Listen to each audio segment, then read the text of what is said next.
nome do Pai, e do Filho, e do Espírito Santo. Amém. Quarto domingo da Quaresma. Oremos.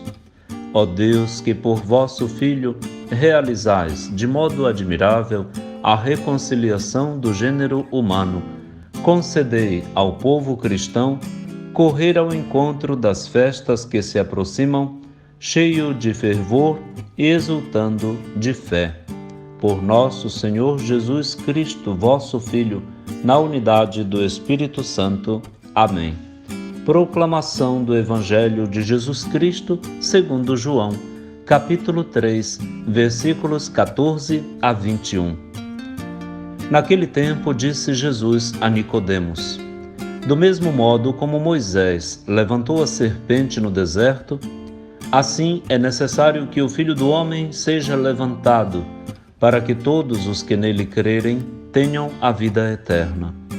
Pois Deus amou tanto o mundo, que deu o seu Filho unigênito, para que não morra todo o que nele crer, mas tenha a vida eterna. De fato, Deus não enviou o seu Filho ao mundo para condenar o mundo, mas para que o mundo seja salvo por ele.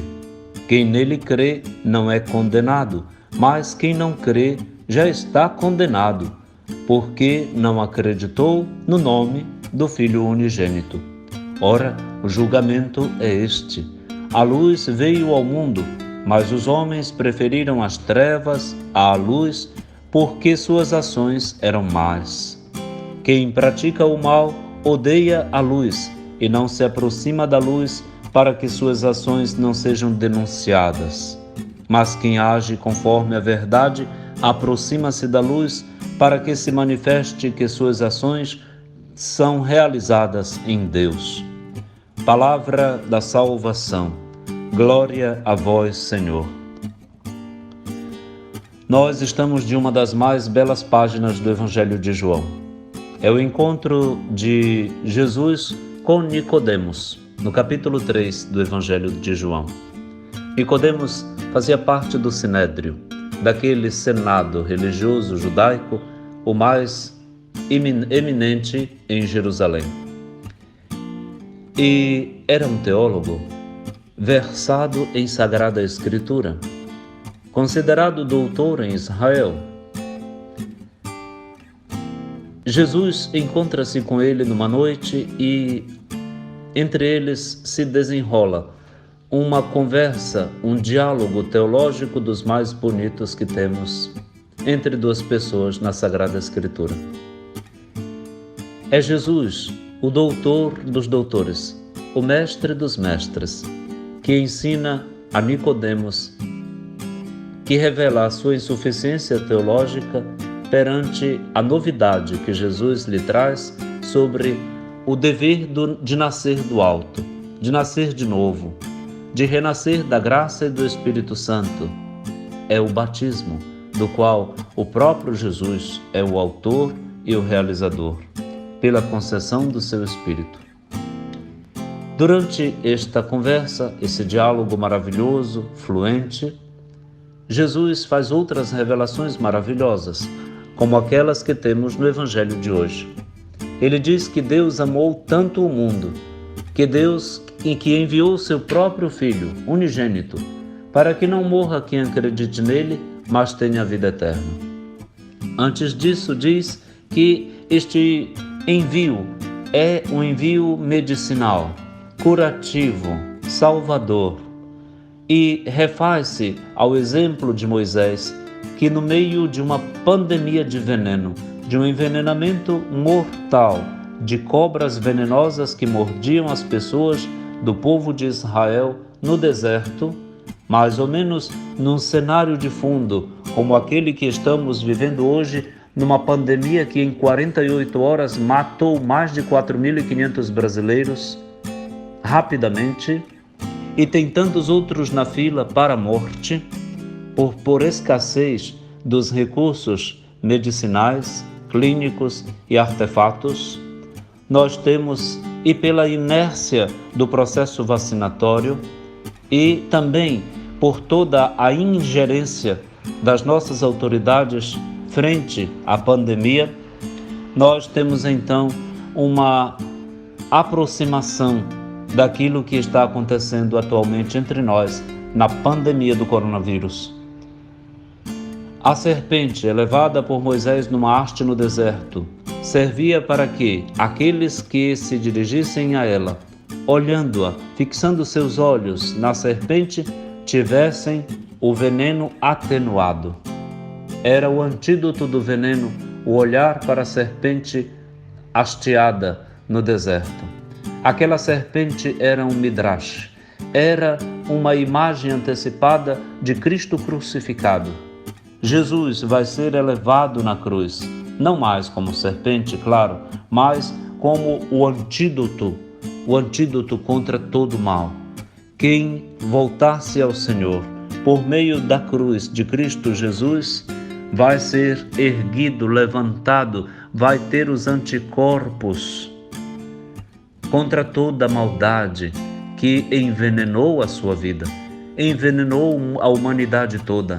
A humanidade está na pandemia do veneno. A humanidade está envenenada de um veneno muito mais profundo e mortal do que o coronavírus, do que o veneno das cobras, o veneno do pecado. A humanidade de costas para Deus, que abandonou o amor de Deus, não pode que encontrar a morte, a tristeza, o choro. Virou cemitério. O abandono de Deus faz com que o mundo todo se torne um grande cemitério. Nós estamos vivendo uma experiência dramática de abandono de Deus e de consequências mortais.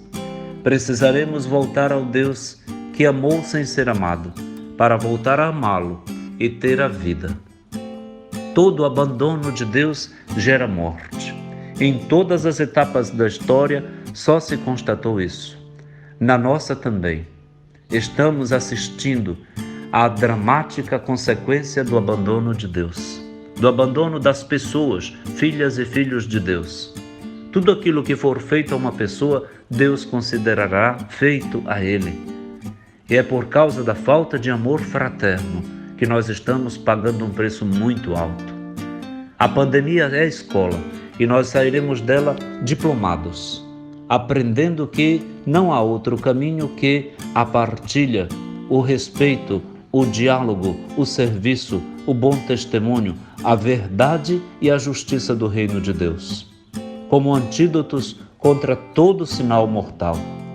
Vamos morrer aos milhares, aos milhões, na humanidade toda. A humanidade vai passar por um banho de morte, mas sairemos desta com a geração futura, aprendiz e aprendizes de que o amor gera vida, a falta do amor gera morte. Peçamos a Nosso Senhor a graça de um grande aprendizado neste tempo de pandemia. Este é o julgamento. Quem está vivendo de costas para Deus, de costas para a luz, praticando o mal, odeia a Deus, odeia a luz e não se aproxima de Deus e não se aproxima da luz, para que as suas ações praticadas no mal não sejam denunciadas. O amor de Deus, o amor pelos irmãos denuncia o nosso pecado.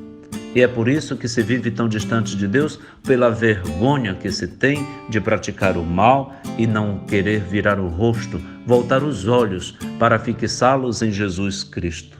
Este é o mal da humanidade. Este é o verdadeiro mal mortal. Precisamos então de vacinas. Vacinas que venham de antídotos ao coronavírus. Mas precisamos de uma outra vacina.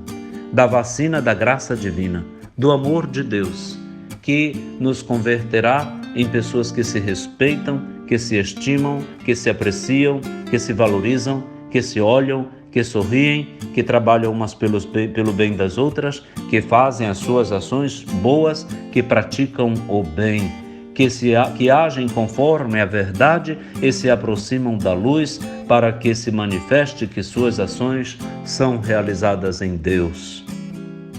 Eis a fórmula da salvação.